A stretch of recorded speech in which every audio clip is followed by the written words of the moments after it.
재미있는 고전 이야기 왕자혈의 전설. 옛날 영광군 후장동 마을에 전우회라는 한 가난한 농부가 살고 있었습니다. 마음씨가 착하고 성실한 부부로 소문난 후회내는 후장동 마을 뒤에 산밭을 열심히 일구어 어렵게 생활하였으나 내외가 매우 금실이 좋았지요. 다만 자식이 없었지만 아직은 젊은 부부인지라 걱정이 없었습니다. 어느 여름날, 그날도 부부는 땀을 뻘뻘 흘리며 부지런히 김을 메고 있는데 지나가던 스님이 한참 동안 서서 산세를 살피고 난 후 후에 부부가 일하는 모습을 보더니 이보, 목마른데 물 한 모금 얻어 마실 수 없겠소? 하고 물을 청했습니다. 여보, 우리는 가난하여 부처님께 공양을 넉넉히 못하는 형편인데 스님께서 물을 청하시니 당신이 얼른 샘에 가서 물 한 동이 길러오. 일손을 놓은 아내는 저 아래 마을로 내려가 샘에서 물을 길어와 스님에게 공손히 권했습니다. 스님은 세상 사람들이 중을 생각하기를 목탁이나 치며 구걸하는 때깔중으로 여기고 천시하는데 땀을 뻘뻘 흘리며 일하던 안악이 저 산 밑에 있는 마을까지 내려가 물을 길러와 대접하는 것을 보고 물을 맛있게 마신 후 이렇게 말했습니다. 물 잘 마셨소이다. 내 보아하니 부부가 금실은 좋은데 아직 아이가 없구려. 지금 내가 앉아 물을 마신 이 자리에 묘를 쓰면 자손 중에 큰 인물이 나올 것이니 내 말을 허투루 여기지 말고 꼭 이 자리에 묘를 쓰도록 하시오. 이렇게 일러주고 총총히 사라졌습니다. 전후의 부부는 이튿날 스님이 일러준 곳에 부친 묘를 이장하였지요. 묘를 쓴 지 꼭 10달 만에 아들을 낳았습니다. 그런데 이 아기는 사람들이 도무지 이해할 수 없는 버릇이 있었습니다.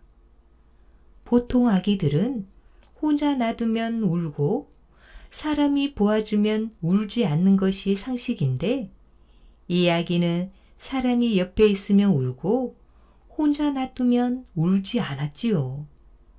가뜩이나 가난한 살림살이에 아기를 혼자 놔두고 부부가 밖에 나가 일해야 하는 형편인지라 참으로 다행스러운 일이라 여기고 아기 혼자 놔두고도 걱정 없이 일을 나갔습니다. 그러나 부모 마음이 어디 그런가요? 아무리 혼자 놔두면 울지 않는 아기지만 일을 나가는 부모 마음은 아기가 걱정되기 마련인지라 이웃집 할머니에게 부탁했습니다. 우리 아기 저 혼자 잘 노나 한 번씩 들여다봐 주세요. 이웃집 할머니는 부부가 일 나간 지 한참 후에 아기가 배고파 잠이 깨어 울 때가 되었는데도 아무 소리가 없자 살그머니 다가가 아기가 아직도 잠만 자고 있나 하고 몰래 문틈으로 들여다보았지요. 방 안에서는 믿기 어려운 일이 벌어지고 있었습니다. 아직은 제 힘으로 몸도 뒤집기 어려운 갓난아기가 저 혼자 벌떡 일어나더니 두 팔을 들어 올려 기지개를 켜자 금방 늠름한 소년으로 커졌습니다. 아기가 양 어깨를 벌리고 두어 번 위아래로 흔드니 양쪽 겨드랑이에서 날개가 돋아났지요. 더욱 놀라운 것은 아기가 윗목에 있는 좁쌀 항아리에서 좁쌀 한 줌을 꺼내어 공중에 휙 뿌리니 좁쌀 알들이 모두 창칼로 무장한 병사들로 변했습니다. 그리고 날개가 돋은 아기는 공중을 날아다니며 병사들을 주의하니 병사들은 일사불란하게 움직이며 전쟁놀이 연습을 하고 있었지요. 이 광경을 본 할머니는 그만 심장이 멎어 기절할 지경으로 충격이 컸습니다. 할머니는 지금까지 살아오는 동안에 왜구들의 잦은 노략질로 전쟁이라면 아예 겁부터 났습니다. 왜구들이 쳐들어오면 젊은 사람은 목숨을 부지하기 어려웠고 할머니도 전쟁통의 아들을 둘이나 잃었지요. 나이 먹은 사람들도 피난 보따리 이고 지고 굶어가며 고생해온지라 창칼 들고 싸우는 전쟁이라면 지긋지긋하여 생각조차 싫었습니다. 놀란 할머니는 밭에서 일하고 돌아온 전우의 부부를 보자마자 자신이 본 사실을 얘기해 주었지요. 이보게, 큰일 났네. 이 아기는 자라면 앞으로 우리 마을에 큰 재앙을 몰고 올 아기일세. 그러니 미리 액막음을 해야 하네. 만약 그렇지 않으면 이 동네가 큰 화를 당하고 말 것이네. 이 말을 들은 전우회는 자신만의 일이라면 생각해 볼 일이나 마을에 큰 재앙을 가져온다는 말에는 어쩔 수가 없었습니다. 이는 묘를 쓰고 태어난 아기이니 필시 묘와 관계가 깊은 일이라 여기고 스님이 가르쳐준 묘를 파서 다른 곳으로 옮겼습니다.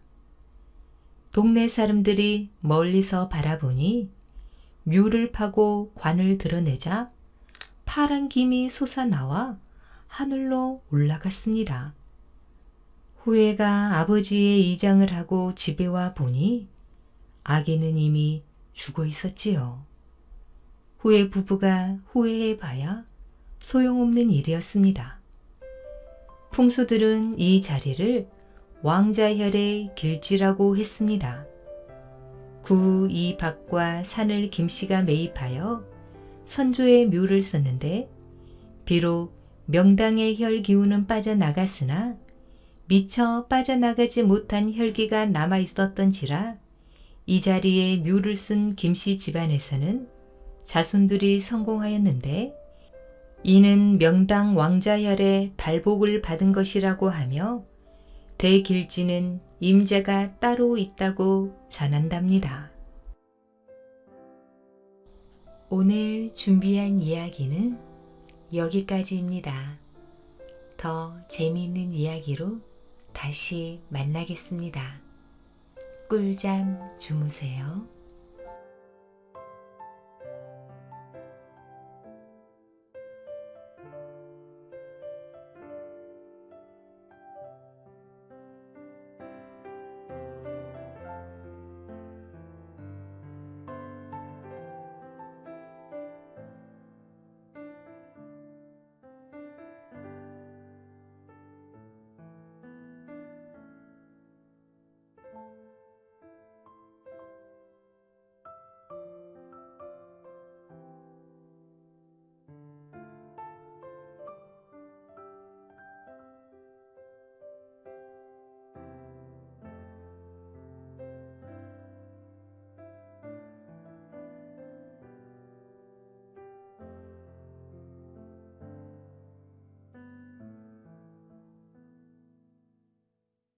신라의 서울인 경주에 가면 아름다운 탑과 절들이 많습니다.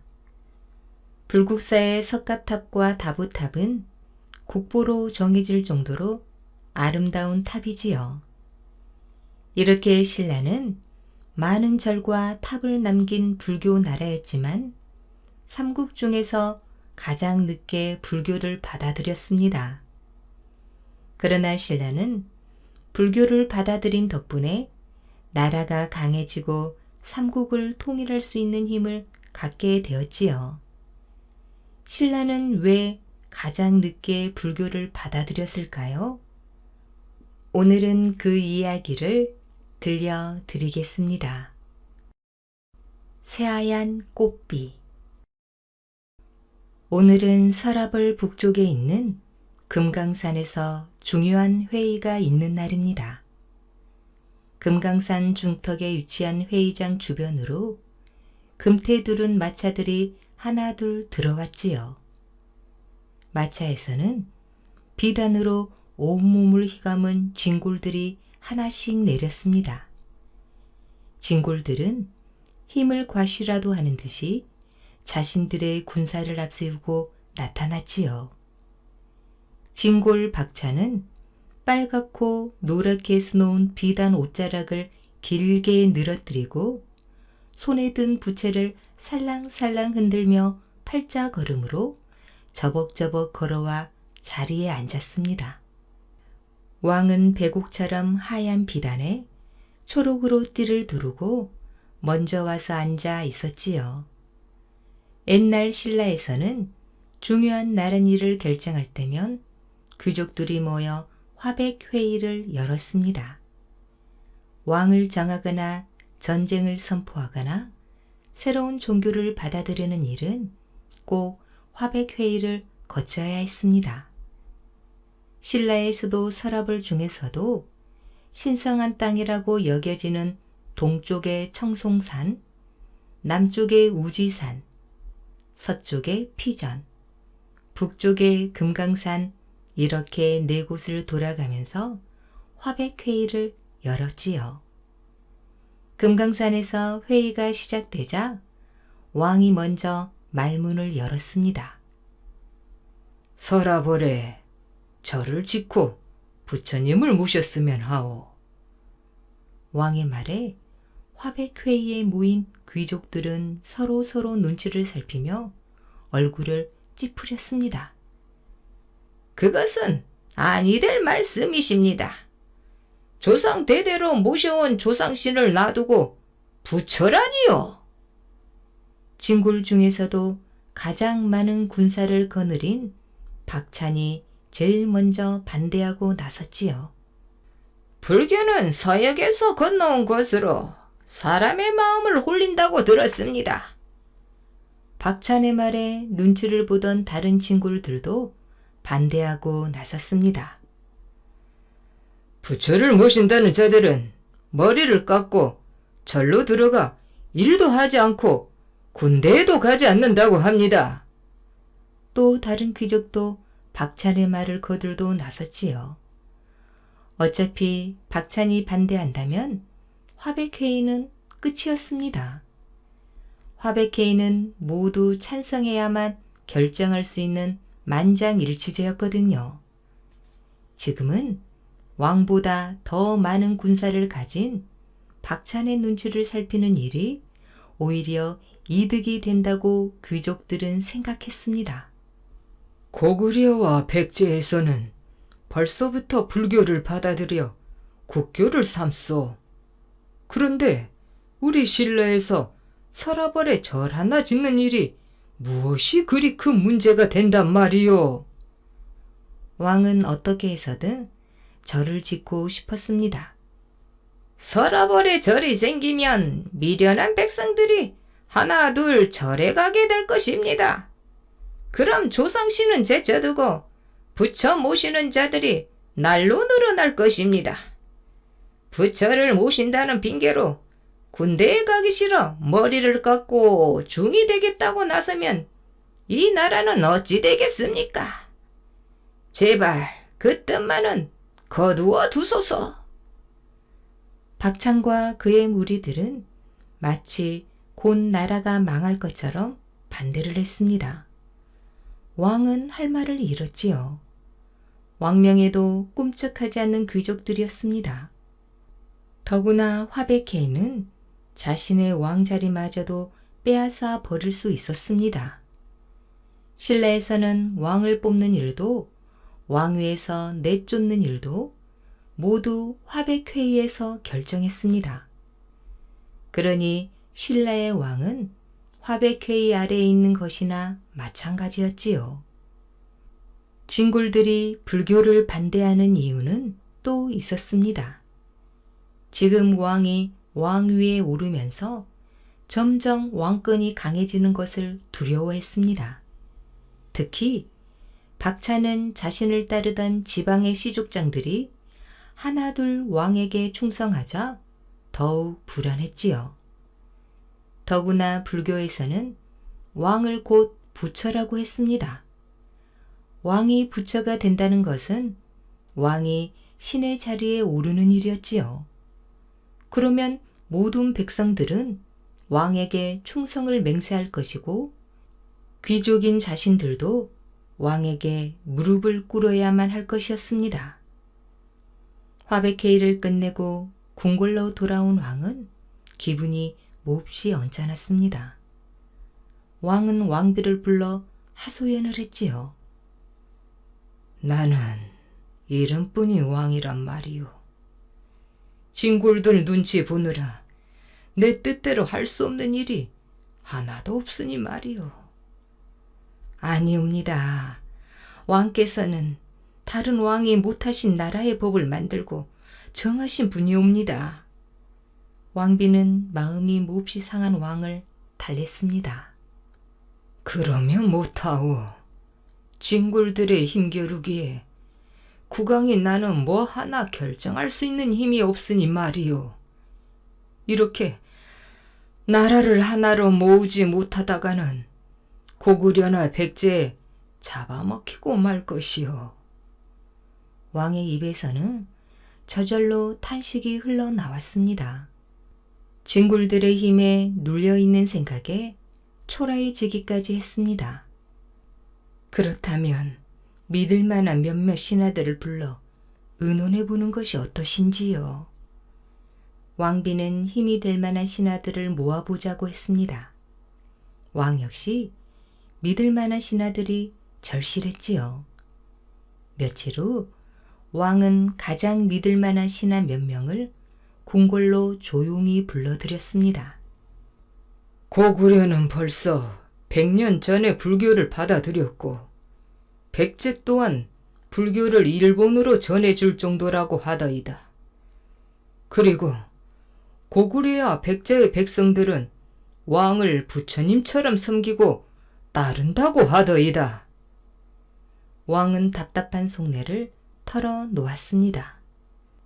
서라버래도 나 몰래 집안에 불상을 모셔놓고 믿는 사람들이 하나둘 늘어가고 있다고 합니다. 왕의 외사촌이며 왕의 가장 충직한 신하가 말했습니다. 왕을 중심으로 나라의 힘을 한데 모아줄 새로운 종교가 신라에 꼭 필요하오. 그러나 화백회의가 저리 떡 버티고 반대하니 어쩌면 좋단 말이오.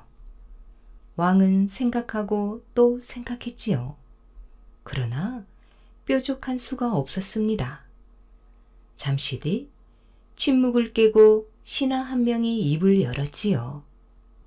서라벌에 어린 시절부터 불교를 믿고 따르는 자가 있다고 들었습니다. 성품이 올곧고 예의가 바르다고 소문이 나서 그 사람을 따라 불교를 믿는 사람들까지 생겨났다고 합니다. 그 사람을 은밀히 궁궐로 불러 의논해 보시지요.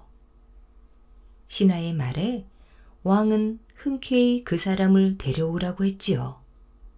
신하는 진골을 비롯한 궁궐에 있는 그 누구도 눈치채지 못하게 조용히 그 사람을 찾았습니다. 그 사람은 그리 멀리 있지 않았지요. 22살의 사인이 되어 궁궐에서 일을 하고 있었습니다. 그의 이름은 이차돈이었습니다. 이차돈의 아버지는 고구려와의 전쟁에서 전사한 충신이었고 그의 할아버지도 높은 벼슬을 지내 왕실과 인연이 깊었습니다. 또한 그는 아버지를 따라 어릴 때부터 부처를 믿어 불심이 깊었지요. 성품은 대나무처럼 곧았으며 마음은 거울처럼 맑았습니다. 우리 신라에서도 불교를 받아들여 자유롭게 절도 짓고 이 좋은 부처의 뜻에 따라 모든 백성들이 올바르게 사는 날이 온다면 난 무엇이든 하리라. 이차도는 항상 그런 마음을 품고 살았습니다. 그런 이차돈이기에 불교를 받아들이고자 하는 왕의 부름이 반가웠습니다. 깊은 밤 이차돈은 은밀히 왕을 만났지요. 내가 신하들이 말하던 불심이 깊은 사람이었더냐? 왕은 한눈에 이차돈을 알아봤습니다. 언제나 정돈된 듯 반듯한 모습으로 빈틈없이 일을 잘해서 눈에 띄었던 인물이었습니다. 신라에서도 어서 부처님의 자비가 넘쳐나길 간절히 바라옵니다. 이차도는 왕이 마음으로 부처를 믿고 있다는 것을 알고 있었습니다. 진골들의 거센 반대에 부딪혀 이러지도 저러지도 못하고 있다는 것도 잘 알고 있었지요. 지난 화백회의에서 있었던 일들은 이미 달리는 말처럼 빠르게 도성 안에 쫙 퍼져 있었습니다. 불교를 받아들이는 일뿐만 아니라 왕권마저도 쥐고 흔들려는 진골들의 이야기였지요. 이차도는 왕 앞에 무릎을 꿇고 엎드렸습니다. 아뢰옵니다. 새로운 시대를 열기 위해서 신라는 새로운 옷을 입어야 합니다. 불교야말로 신라가 지금 입어야 할 가장 좋은 새 옷입니다. 그러나 어쩌겠느냐. 진골의 반대가 만만치 않은데. 왕은 이차돈이 자신의 생각과 같다는 것에 기쁘기도 하고 안타깝기도 했습니다. 나라를 위하여 몸을 바치는 것은 신하로서의 할 일이며 백성의 도리라고 생각하옵니다. 왕께서 그 뜻을 펼치시지 못하고 상심하여 계신 것을 배우니 신하된 도리로 참으로 송구스럽습니다. 저는 이 일에 목숨이라도 바치고 싶습니다. 이차도는 평생을 마음속에 품어온 생각을 비장한 각오로 말했습니다. 왕은 어린 나이에도 자신의 마음을 제대로 읽고 있는 이차돈이 대견스럽고 믿음직했습니다. 목숨을 바친다니 무슨 말이냐? 왕명을 잘못 전한 죄로 소신의 목을 베시옵소서. 그 같은 위험으로 나가셔야 모든 진골과 백성이 왕의 뜻을 거스르는 일이 없을 것이옵니다. 내 목을 베다니 아니 될 말이다. 불교를 받아들이고자 함은 백성을 위하고자 하는 일인데 아무 죄 없는 너를 무슨 일로 죽인단 말이냐? 왕은 펄쩍 뛰며 반대했습니다. 제 목숨을 바쳐서 부처님 법을 전할 수만 있다면 그것이 어찌 헛되다 하겠사옵니까? 제 목을 바치지 않고서 어찌 진골들의 반대를 물리칠 수 있겠습니까? 제발 제 뜻을 저버리지 말아 주십시오.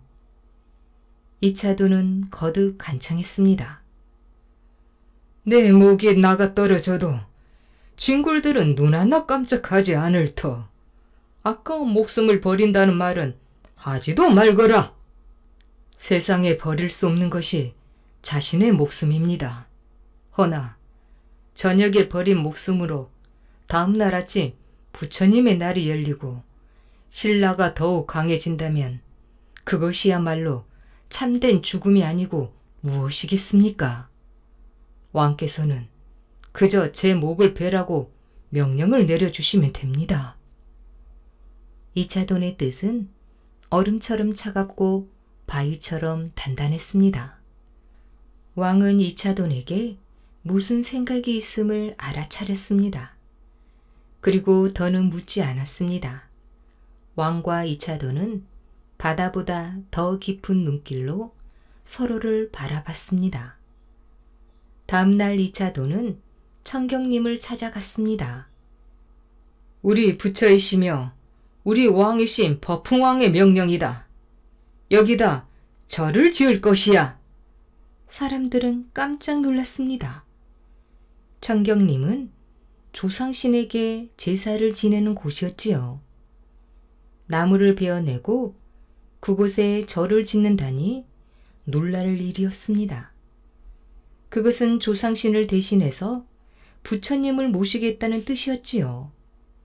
더욱 놀랄 일은 그것이 왕명이라는 말이었습니다. 여보게, 이차돈이란 자가 왕명으로 절을 짓는다고 하네. 허허, 이거 큰일이군. 서라벌 도성에까지 절이 들어서다니 말이야. 큰일이고 말고 망측한 서역의 종교가 서라벌까지 들어왔으니 이제 나라가 망하게 생겼네 그려. 아니, 여보게, 나라가 망하다니 그게 무슨 말인가? 이 사람아, 그것도 모르는가? 그 불교인가 뭔가 하는 것을 믿는 사람들은 모두 머리를 깎고 절간에 틀어 박혀서 장가도 가지 않는다는 말도 못 들었나? 그래서? 그래서라니, 이 답답한 사람 같더니 이제 왕명으로 절을 짓게 됐으니 차츰 절이 늘어날 게 아닌가? 그럼 더 많은 사람들이 절간에 들어 박힐 것이고 이럴 사람들은 줄어들 거란 말일세. 난리가 일어나면 누가 나가서 싸우겠는가? 별 수 없이 나라고 망하고 말겠지. 안 그런가? 듣고 보니 자네 말이 옳네. 불교에 대해 잘 알지 못하는 백성들은 소문에 귀를 기울이고 불안해하며 수군거렸습니다. 이차도는 그런 말에 아랑곳하지 않았지요. 오히려 그런 이야기가 자꾸 퍼져나가길 바랬습니다. 절 짓는 공사는 점점 더 크게 벌렸습니다. 그 꼴을 그냥 두고 볼 진골이 아니었지요. 왕명으로 절을 짓는다는 말에 진골들은 왕에게 몰려갔습니다. 아랫나이다. 어이하여 이차돈에게 요망한 불교를 펴라고 명을 내려주셨나이까? 진골들은 왕 앞에 나아가 따지듯 물었지요. 아니, 그게 무슨 말이요? 이차돈에게 불법을 펴라고 명령했다니? 왕은 올 것이 왔구나 하는 생각에 마음을 굳게 먹었습니다. 지금 이차돈이란 자가 백성을 속이고 대대적으로 절을 짓고 있사옵니다. 그것도 청경님의 말입니다. 그런 명령을 내리신 일이 없으시다면 당장 잡아들여야 하옵니다. 진굴들은 기세등등하게 한 목소리로 목청을 높였습니다. 그렇다면 당장 이차돈을 잡아들이시오. 그리고 그에게 묻겠소. 무슨 이유에서 그런 짓을 했는지 말이오. 왕은 평소보다 더 크게 화를 냈습니다. 진굴들은 신이 나서 군사를 풀었지요. 얼마 뒤 군사들은 이차돈을 오랏줄에 꽁꽁 묶고 끌고 왔습니다. 그러고는 왕 앞에 무릎 꿇렸습니다. 왕은 잠시 측은한 눈빛으로 이차돈을 쳐다봤습니다. 네 이놈, 누가 시켜서 절을 짓는 것이냐? 한치의 거짓도 없이 사실대로 말하라. 왕은 버럭버럭 소리를 질렀지요. 절을 짓는 일은 부처님의 뜻에 따라 한 일이옵니다. 부처는 곧 왕이시옵니다. 국왕을 부처님처럼 믿고 따르는 것이 백성과 신하의 도리라 배웠습니다. 이차도는 자신의 소신대로 또박또박 말했습니다. 무엇이라? 지금 나라에서 불교를 금지하고 있다는 사실을 모르고 하는 말이냐? 왕은 다그치듯 물었습니다. 왕의 목소리는 높았으나 마음은 한없이 가라앉고 있었지요. 이차돈과 약속한 일이지만 왕은 점점 괴로웠습니다. 부처님의 뜻을 따르는 길은 우리 신라를 더 큰 나라로 만드는 길이 될 것이옵니다. 부처이신 우리의 왕이시여, 하루빨리 불교를 받아들이시고 나라를 부강하게 만드소서. 진골들의 눈초리는 사나운 매처럼 매서웠지요. 왕이 어떻게 하는지 두고 보자는 눈빛이었습니다. 이차도는 나라의 법을 어기고 왕명을 사칭하는 극악한 죄를 저질렀습니다. 어서 저자의 목을 쳐 국가의 기강을 바로 세우소서. 박찬이 나서서 이차돈을 죽이자고 했지요. 국가의 기강을 바로 세우소서. 박찬의 말에 진골들은 약속이나 한 듯이 한 목소리로 이차돈의 목을 베라고 했습니다. 왕과 이차돈이 예상했던 대로였습니다. 그래도 왕의 마음은 흔들렸지요. 죄 없는 이차돈을 죽여야 한다고 생각하니 마음이 아팠습니다. 왕 앞에 모인 귀족들을 휘둘러 봤습니다. 그리고 결심했습니다. 저렇게 서슬퍼렇게 달려드는 귀족들을 잡을 방법은 이 방법뿐이야. 왕은 단호하게 마음을 먹었지요. 당장 이자를 끌고 나가 목을 베어라. 마침내 왕의 입에서 이차돈을 죽이라는 명령이 떨어졌습니다. 이차돈의 처형 소식은 빠르게 서라벌 도성 안팎으로 퍼져나갔지요. 이 소식을 들은 신라 사람들은 형장으로 구름대처럼 몰려들었습니다. 밧줄에 꽁꽁 묶인 이차돈은 마치 훈장이라도 받으러 가는 장군처럼 늠름하고 당당하게 걸어 나왔습니다. 시퍼런 죽음의 칼날 앞에 선 이차돈은 그 누구보다 편안해 보였습니다. 이차돈은 왕에게 큰 절을 올렸습니다. 사람들의 웅성거리는 소리가 한순간에 잦아들었지요. 큰 성인이신 우리 왕께서 불교를 일으키기 위해 자신을 돌보지도 않고 큰 뜻을 세우셨습니다. 하늘은 그 뜻을 헤아르시어 모든 사람들에게 불법의 큰 빛을 보여주옵소서. 이차돈의 목소리가 점점 커지더니 마지막 힘을 다해 실어 토해내듯이 말했지요. 이차돈의 기도가 끝나자마자 사형 집행관의 칼날이 번뜩였습니다. 번쩍하던 칼날이 한순간에 이차돈의 목에 내리 꽂혔습니다. 그 순간부터 이상한 일이 벌어지기 시작했지요. 땅바닥에 떨어져 굴러야 할 이차돈의 머리가 하늘 높이 날아올랐습니다. 그러더니 한참을 날아가 보이지 않았지요. 목에서는 피가 치솟았습니다. 그런데 새빨간 피가 아니었지요. 엄마 젖처럼 뽀얀 피가 어른 키보다 높이 치솟았습니다. 하얀 피가 치솟은 하늘에서는 하얀 꽃들이 비처럼 내렸습니다. 그뿐만이 아니었습니다. 맑았던 하늘에 먹구름이 몰려왔습니다. 세상은 어두워졌고 우르릉 쾅쾅 천둥이 쳤습니다. 하늘이 갈라짓듯 벼락이 내리쳤습니다. 벼락을 맞은 나무들은 쪼개지고 쓰러졌지요. 사람들은 놀라서 허둥지둥 뛰어다녔습니다. 궁궐 안에 있는 연못은 삽시간에 말라서 물고기들이 튀어나와 아우성을 쳤지요. 한순간에 도성안은 아수라장이가 되어버렸습니다. 죄 없는 이차돈을 죽이다니 하늘도 땅도 화가 난 것이다. 왕은 화가 나서 부르르 떨며 소리쳤습니다. 사람들 무리 속에서 누군가가 소리쳤습니다. 죄 없는 이차돈을 모함한 사람들에게 벌을 내리소서. 왕의 굳게 담은 입술은 한동안 움직이지 않았지요. 왕의 침묵은 호통보다 무서웠습니다.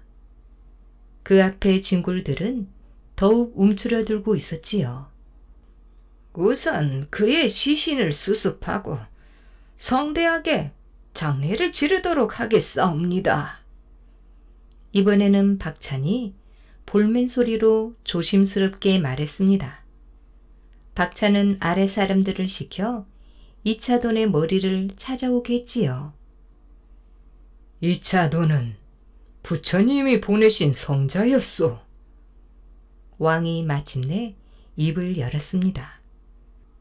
자신의 죽음으로 불법이 신라에 널리 퍼지길 간절히 원했던 사람이요.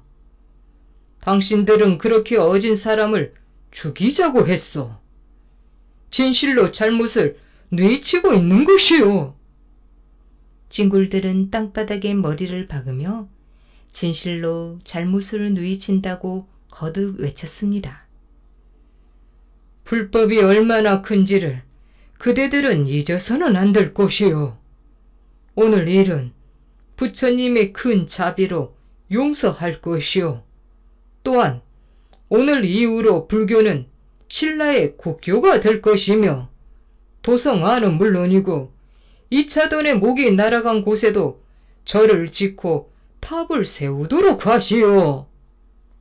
징굴은 자신들을 용서한 왕에게 끝없는 충성을 맹세했습니다. 며칠 뒤 박찬의 아랫사람들이 이차돈의 머리를 찾아왔는데 발견된 곳이 서라벌 금강산 중턱이었습니다. 그곳은 징굴이 왕의 뜻을 반대하며 불교를 거부한 그 화백회의가 열렸던 장소였지요. 이차돈이 순교한 이후부터 신라에는 불교가 널리 퍼졌습니다. 감히 왕을 반대하고 나서던 징굴의 힘도 점차 약해졌지요. 왕은 강력한 왕권을 기반으로 신라를 튼튼한 국가로 일으켜 세웠습니다.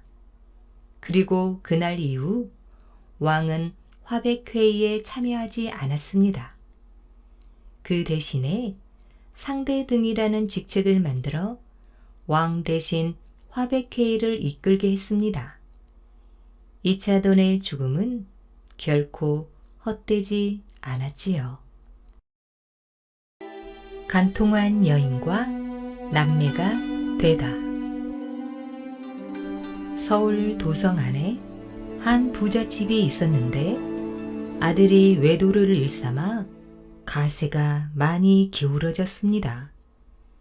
그리 되자 아들은 조금 정신을 차려 별감이 된 뒤 좋은 비단으로 옷을 화려하게 지어 입고는 별로 하는 일 없이 돌아다니고 있었지요. 하루는 별감이 저동을 향해 걷고 있는데 마침 한 대장의 행차가 있어 길을 비키라는 벽제 소리가 요란하기에 길가로 물러나 먼 곳을 바라보며 서 있었지요. 그러자 건너편에 반쯤 열린 작은 대문이 눈에 들어오는데 한 부인이 대문 뒤에 몸을 숨기고 대장의 행차를 구경하기 위해 얼굴을 내민 순간 별감의 눈과 마주쳤습니다. 이에 부인은 얼른 뒤로 숨었다가 조금 뒤 다시 얼굴을 내미는데 또 별감의 눈과 마주치고 말았지요. 그러니 부인은 곧 대문을 닫아버리는 것이었습니다. 별감은 부인의 얼굴이 너무 예뻐 눈앞에서 사라지지 않았습니다.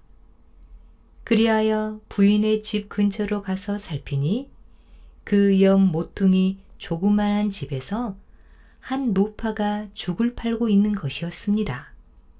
이튿날 새벽 별감은 다시 저동으로 가서 그 죽 파는 집으로 들어가니 노파가 붉은 복장에 초립을 쓴 모습을 보고는 놀라면서 별감임을 알아보았습니다. 이른 새벽에 별감 어른이 누추한 가게에는 어쩐 일이신지요? 내 볼 일이 좀 있어 일찍 나왔다가 추워서 들어왔으니 따뜻한 죽 한 사발 주구려. 노파가 급히 죽을 끓여 올리니 별감은 비단 주머니에 손을 넣어 집히는 대로 동전 한 주먹을 꺼내 놓았습니다. 이에 노파는 깜짝 놀랐지요. 한두 푼이면 충분한데 이건 너무 많사옵니다. 아, 내 주의를 들었으니 이것도 오히려 적은 편이요. 사양 말고 받아 드시오. 죽을 다 먹은 별감이 일어서서 나오니 노파는 흥감해하면서 몇 번이나 절을 했지요. 이튿날 새벽 별감은 또 저동으로 가서 그 노파의 집을 찾았습니다. 그리고 다시 죽 한 그릇을 먹고는 주머니에서 커다란 은 한 덩이를 내놓았지요. 많은 나이에 그 고생하지 말고 이것으로 좀 편하게 쉬도록 하시오. 그리 큰 돈은 아니오만. 아이고, 아니, 이렇게 많은 재물을. 옛말에 황금은 사람 마음을 검게 만들고 소주는 사람 얼굴을 붉게 한다고 하는 말이 있습니다. 노파는 감격해하면서 말했지요. 내 나이는 많고 집은 가난하여 자식들 혼인도 시키지 못하고 있는데 이 태산 같은 은혜를 무엇으로 갚아야 합니까? 하면서 눈물을 흘리니 별감은 그때를 놓치지 않고 물었지요. 그런데 말이오. 이 옆집에는 누가 살고 있소? 예. 그 집은 중희 김씨의 집이랍니다. 집이 가난하여 요즘은 부인만 혼자 거처하고 있는데 끼니도 제대로 잊지 못하는 실정이지요. 남편 김씨는 부잣집 일을 돕고 살면서 간혹 집에 들르곤 하니 부인이 늘 혼자 있으면서 고생이 많답니다. 그러자 별감은 노파의 손을 잡으며 간청했습니다. 내 이 목숨은 할멈에게 달렸소이다. 그 부인을 한번 본 후로 만나지 못하면 죽을 것만 같소. 꼭 만날 수 있게 주선해 주기 바라오. 무슨 방법이 없겠소? 예.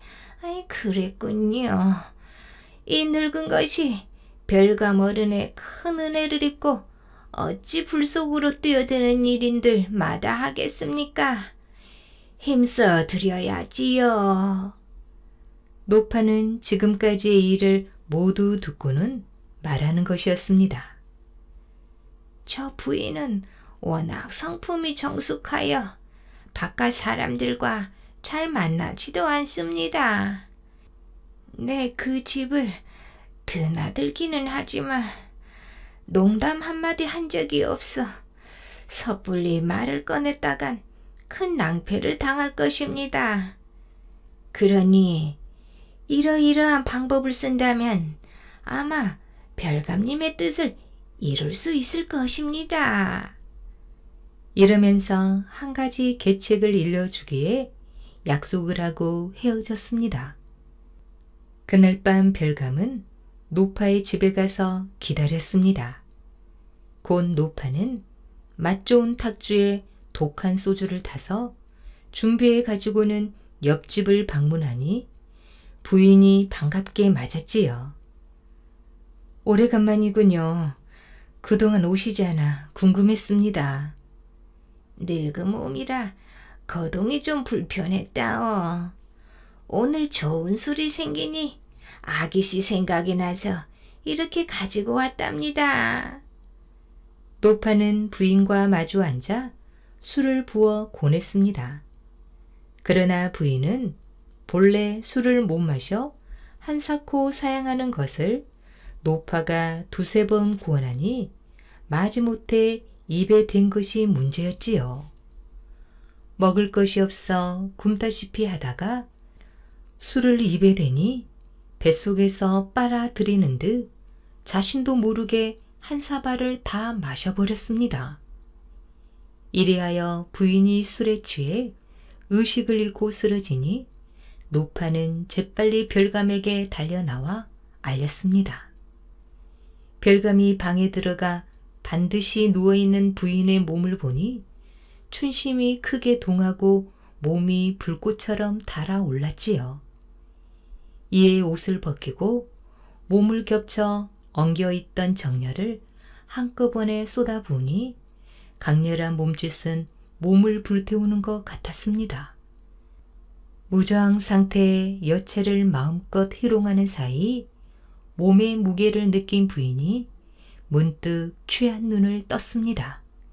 그리고 외마디 소리를 지르며 눈을 부릅떴지요. 당신은 누군데 내게 이런 짓을 저지르는 겁니까? 부인, 진정하시오.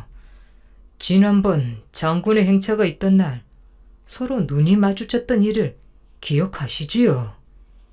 일이 이쯤 되었으니 이것이 어찌 인연이 아니겠습니까? 이웃 사람 놀라게 하지 마시고 고정하십시오. 내 부인을 만나지 못했으면 죽었을 것입니다. 별감의 말을 듣고 그때의 일이 생각난 듯 부인은 다리를 뻗으며 온몸에 힘을 쭉 빼고는 울음을 터뜨렸습니다. 당신의 욕망을 채우려고 내 절개를 이렇게 빼앗아 갔으니 부끄럽고 온통하여 가슴이 메어집니다. 이 일을 어떻게 한단 말이요? 이러면서 부인은 고개를 옆으로 돌린 채 더 이상 저항하지도 몸을 가누려 하지도 않았지요. 이후로 별감은 밤마다 부인을 찾아와 즐기며 사랑하고 아껴주었습니다. 어느 날 부인의 남편 김씨가 일을 돕고 있는 부잣집에서 제사가 있어 많은 음식을 장만했지요. 그리하여 주인은 밤에 김씨에게 여러 가지 맛있는 음식을 한 상 차려주니 김씨는 아내 생각에 울먹이며 제대로 먹지 못하는 것이었습니다. 이를 본 주인은 따로 집에 가져갈 많은 음식을 준비해 두었으니 배불리 먹으라고 하여 김씨는 맛있게 잔뜩 먹었지요. 그리고 주인이 싸준 음식을 가지고 집으로 향했습니다. 한데 대문에 이르러 아무리 두드려도 안에서는 전혀 응답이 없었습니다. 곧 김씨는 이상한 생각이 들어 담장을 넘어 들어가 방문을 열자 부인은 밤새 별감과 농도 짙은 환희에 지쳤는지 그의 품에 안긴 채 깊은 잠에 빠져 누가 들어오는지도 모르고 코만 골고 있었지요. 이 모습을 보는 순간 김씨는 들고 있던 꾸러미를 힘없이 떨어뜨리고 펄썩 주저앉았습니다. 끓어오르는 분노를 주체할 수 없어 방구석에 놓인 목짐을 집어들고 내리치려는 순간 홍의 초립이 벽에 걸린 것을 보고 곧 별감이 아내의 간부임을 직감했습니다. 그러자 들었던 손이 힘없이 떨어지면서 크게 한숨을 쉬고 한탄했지요. 그렇지. 모두 내 탓이로다.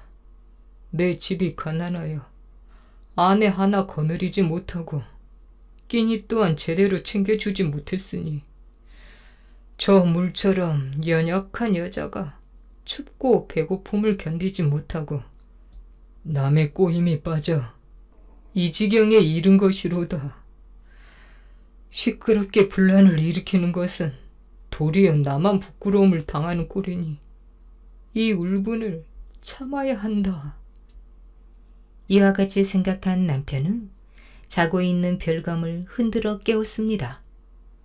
당신은 누군데 남의 집에 들어와 자느냐? 잠에서 깬 별감은 옆에 앉아있는 남자를 보고 당황해하면서 아무 말도 못한 채 고개를 숙였지요. 그러자 남편은 또 아내를 흔들어 깨웠습니다. 이에 놀라서 일어난 아내가 남편을 보고는 머리를 숙이고 부끄러워 어쩔 줄 몰라 했습니다. 이때 남편이 별감을 손가락으로 가리키며 준엄하게 말했지요. 이보시오. 이왕 이렇게 된 것을 어찌 돌이키겠소. 당신이 저 여자를 데리고 가서 함께 살도록 하되 평생 입을 것 먹을 것을 넉넉하게 잘 해주어야 하오. 만약 저 여자를 박대하거나 배반을 한다면 당신 목은 내 칼에 달아나게 될 것이오.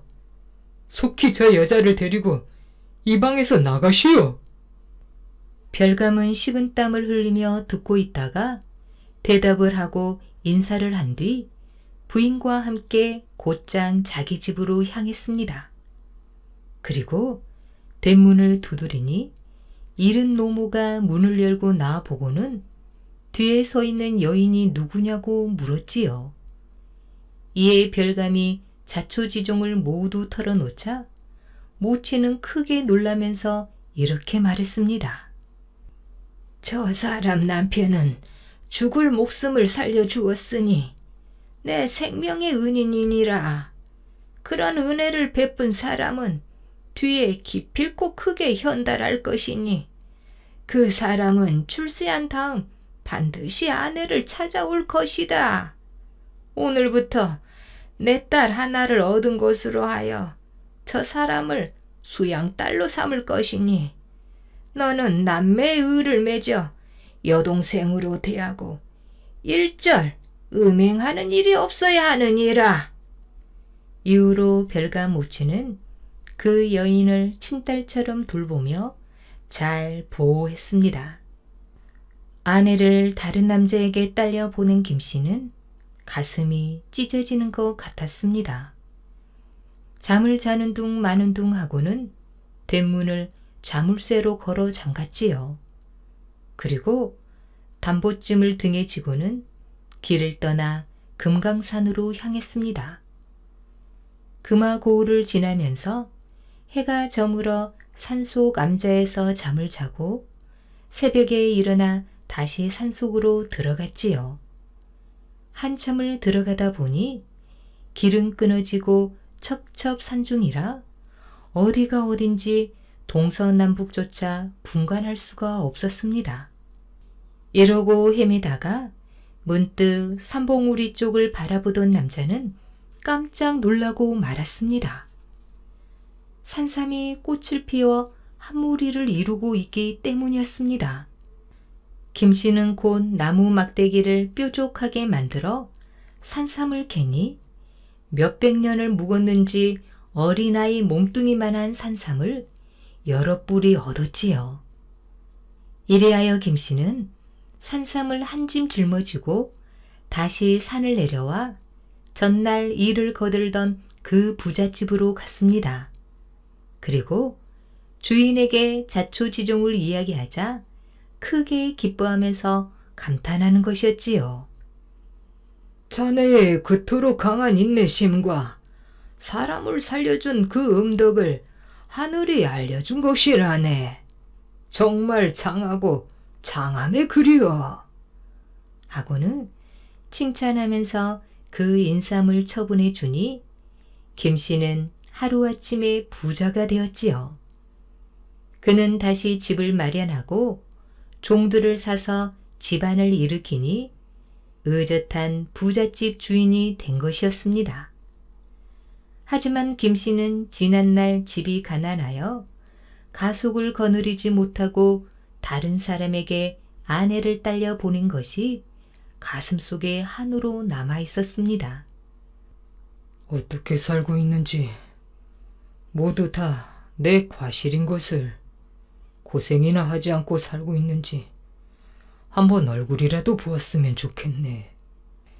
이렇게 생각한 김씨는 아내를 찾아보기로 했습니다. 전날 별감이 어디 사는 사람이라고 일러 주었으므로 그곳에 가서 수소문을 하여 찾아갔지요. 그리하여 지난날 아내를 별감에게 딸려 보낸 사실을 얘기하니 노모는 크게 놀라면서 반갑게 맞아 방으로 안내하고는 말했습니다. 내 반드시 찾아올 줄 알고 있었다오. 그러면서 아들과 그 부인을 불러 인사시켰습니다. 그리고 그동안 부인이 아들과 남매의 의를 맺어 몸을 단정히 하고 잘 지냈다는 내력을 들려주면서 아내를 데리고 가라고 했습니다. 이후 두 집안은 서로 오가면서 다정하게 지냈고 부인은 아들, 딸 낳고 잘 살았으며 김씨 또한 팔순을 넘기며 행복하게 살았으니 이는 부인의 남편이 일시적인 분함을 참고 음덕을 쌓은 결과라고 할 수 있을 것입니다. 가파치에게 빠진 부잣집 외동딸. 상민 중에 이시성을 가진 자가 있었습니다. 부모도 처자식도 없이 오직 형제 둘뿐이었는데 공궁의 처지로 떠돌이 생활을 하며 의지할 곳이 없었지요. 남쪽 성문 밖 이문동에 재상의 집이 있었는데 이씨 형제는 그 집 문 밖에 공터로 가서 땅을 파 움집을 짓고 살았습니다. 형제는 가죽으로 물건 만드는 일을 업으로 삼았습니다. 형은 누더기 옷을 걸치고 페랭이를 쓰고 어떤 거리를 지나가다가 담장을 회칠한 몹시 정갈한 집을 보았습니다.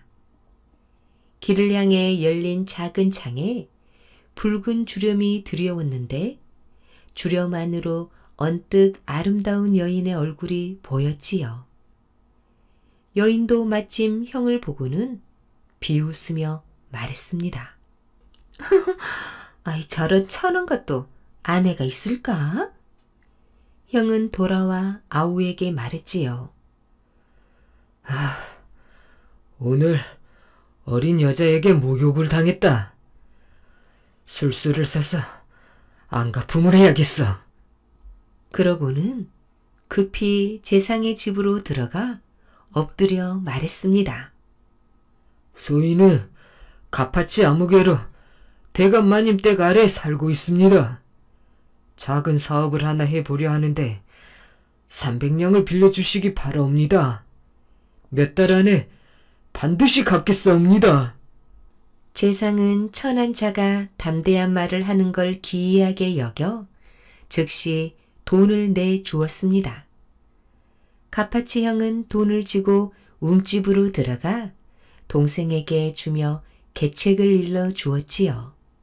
그러더니 날마다 고기를 사다가 형제가 배불리 먹었습니다. 그렇게 수십리를 보내고 나니 비쩍 마른 얼굴에 살집이 붙고 얼굴에 검은 때가 싹 없어지며 거친 피부에 광택이 났습니다. 그러자 이번에는 비단 옷이며 말총 가시며 담비 갓옷이며 향나무 부채를 사다가 옷을 말쑥히 차려입고 집 밖으로 나섰지요. 풍채가 완연히 호걸스러운 부자 역관이었습니다. 해가 접을 무렵 여인이 사는 동네로 함께 들어가 작은 창에 주렴이 들이운 곳을 보고 말했습니다. 여기가 바로 거기냐?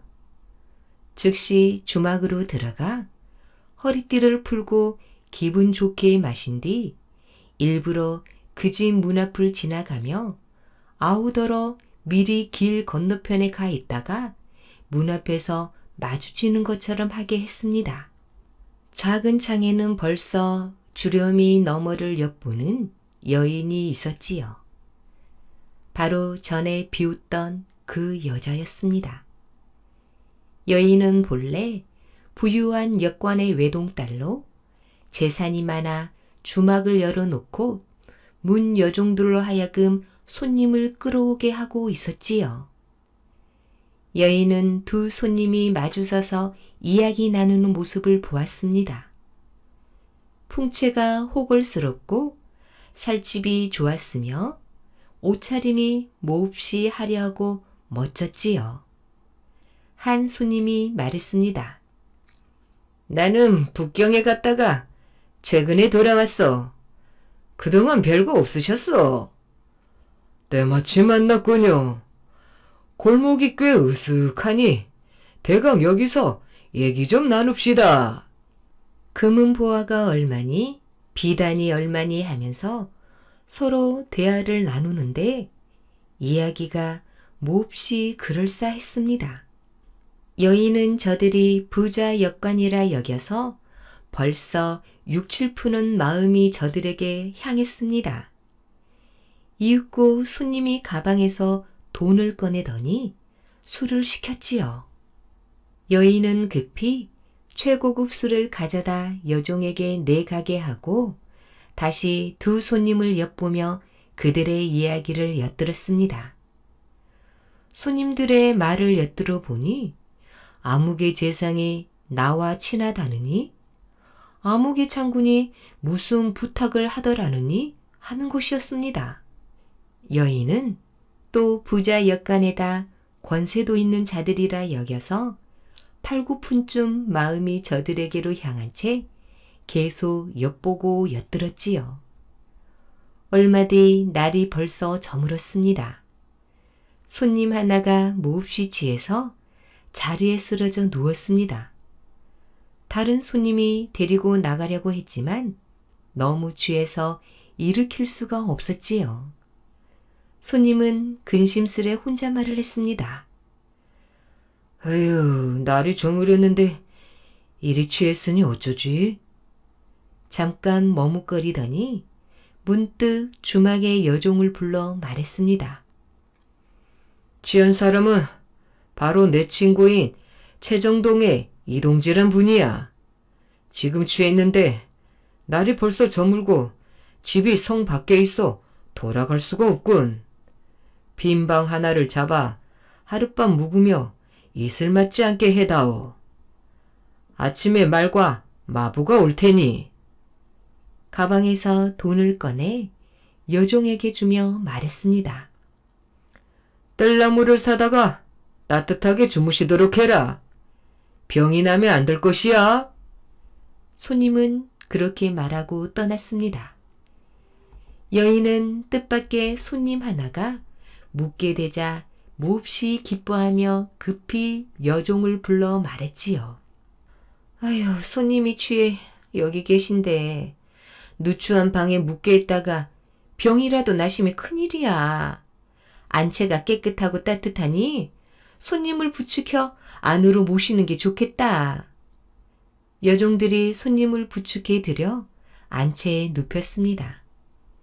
여인은 조심조심 손님의 옷과 띠를 풀고 목침을 베우고 비단 이불을 덮어준 뒤 그 곁에 앉아 술이 깨기를 기다렸지만 손님은 깨어나지 않았습니다. 밤이 깊자 여인 역시 잠이 들었지요. 새벽녘에 손님이 비로소 일어나 앉더니 눈을 휘둥그레 뜨고 말했습니다. 아이고, 여기는 네 집인가? 내가 왜 여기 있는 거지? 혹시 내가 취했었나? 여인이 따스한 말씨로 어제 취했던 일을 말해주고는 해장술과 과일을 올렸습니다. 손님이 일어나 떠나려 하자 여인이 말했지요. 잠깐만요, 손님. 제 집엔 기둥서방이 없으니 제 마음을 거절하지 말아주세요. 굳이 만류하자 손님은 마지못해 그 말에 따라 다시 앉았습니다. 아직 밥을 먹기도 전에 문 밖에서 말 울음소리가 들렸지요. 여인이 주렴 너머로 보니 준마와 건장한 하인이 늠름하게 다가와 여종을 불렀습니다. 나는 최정동 이동지 댁 사람이다.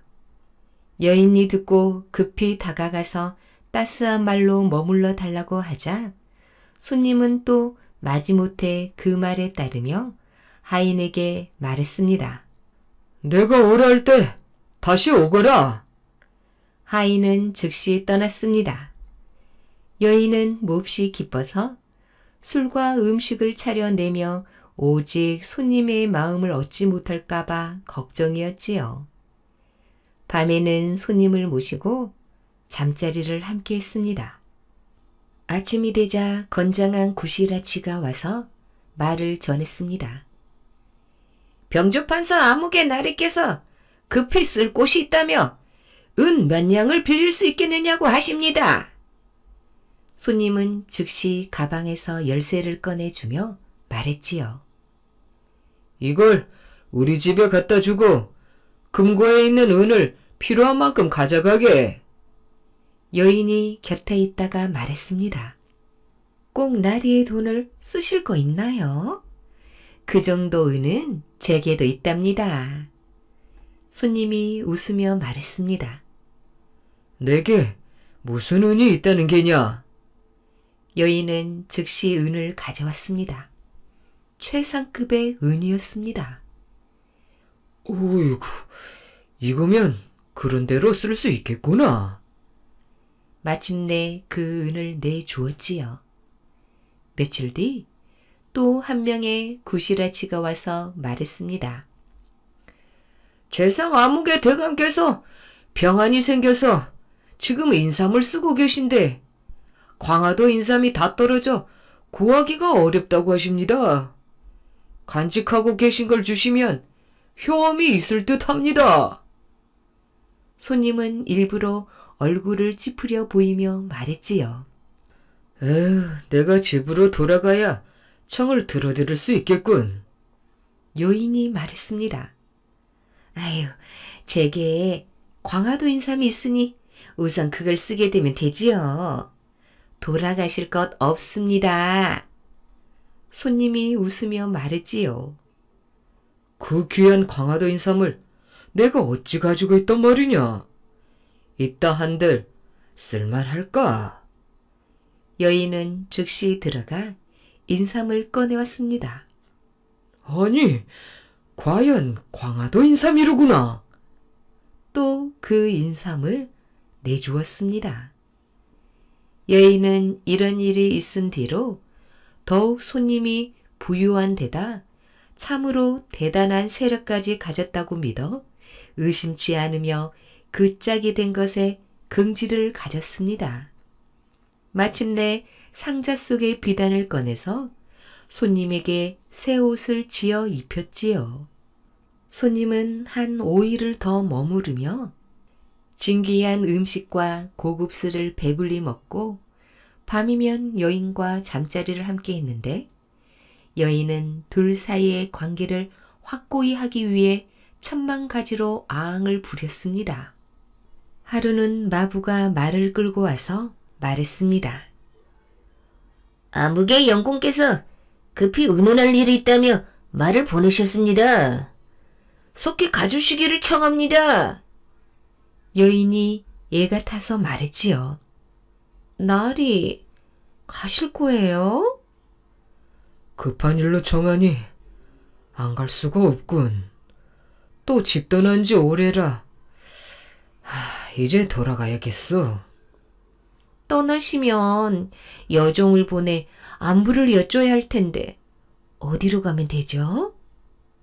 남쪽 성문 밖 이문 안에 재정동이라는 곳이 있다. 거기 큰 저택이 있는데 안에 들어가면 온갖 꽃이 피어 있지. 그 바깥에 있는 집이 바로 내 집이야. 혹시 찾기 어려우면 어쩌죠? 손님은 웃으며 말했습니다. 내 집을 모르는 자가 어디 있겠노? 마침내 손님은 말을 타고 바삐 떠나갔습니다. 여인은 멍하니 바라보며 안절부절 어쩔 줄을 몰랐지요. 며칠 뒤 술과 음식을 성대하게 준비해서 여종들을 보내 이른바 채정동이라는 곳을 찾아가게 했습니다. 그런데 시장 사람들은 모두 웃으며 말했습니다. 내가 여기 산 지 오랜데 채정동이라는 게 어디 있는 동네인지 들어본 적이 없네. 여종은 어스름에 돌아와 말했지요. 채정동을 못 찾았어요. 여인이 혀를 차며 말했습니다. 에휴, 너희들이 길을 잃었구나. 그 댁을 모르는 이가 어디 있다고 못 찾았단 말이냐. 이튿날 옷을 화려하게 차려입고는 직접 여종들을 데리고 도성 남쪽으로 나갔습니다. 이문안에 이르러 채정동이라는 곳을 찾아 자빠질 듯 숨을 헐떡이고 오르락 내리락 두루 돌아다녔지만 끝내 찾을 수 없었습니다. 날이 저물어서 문득 저 멀리 큰 길을 향해 대문이 난 거대한 저택이 바라 보였지요. 황망이 대문 앞에 이르니 과연 꽃들이 피어 있고 대문 안에는 작은 집이 좌우로 펼쳐져 있었으며 갓을 쓴 젊은이들이 한가로이 놀이를 즐기고 있었습니다. 여인은 기뻐서 말했습니다. 그래, 이게 내 집이구나. 그러고는 여러 종에게 자랑을 했습니다. 이 집을 봐라. 바로 이 집이 아니냐. 너희들은 눈도 없지? 그러고는 여종에게 아무개 공이 계신지 묻게 했지요. 여러 젊은이들은 벌써 그 사정을 알고 있으며 문 밖에 움집을 가리키며 말했습니다. 그 사람 집은 저기야, 저기! 그 말에 여인은 어리둥절해 있다가 일단 가보기로 했습니다. 움집 안에는 가파치 두 사람이 있었지요. 그중 한 사람은 바로 전에 만난 손님이었습니다. 누더기 옷을 입고 바야흐로 고개를 숙인 채 못쓰게 된 신발을 고치고 있다가 여인이 온 것을 흘기 보고는 송곳칼을 들고 나와 여인을 때려 땅에 쓰러뜨린 뒤 꾸짖었습니다. 내가 여기 왜 왔느냐? 너는 나 같은 놈도 아내가 있겠느냐 했었지?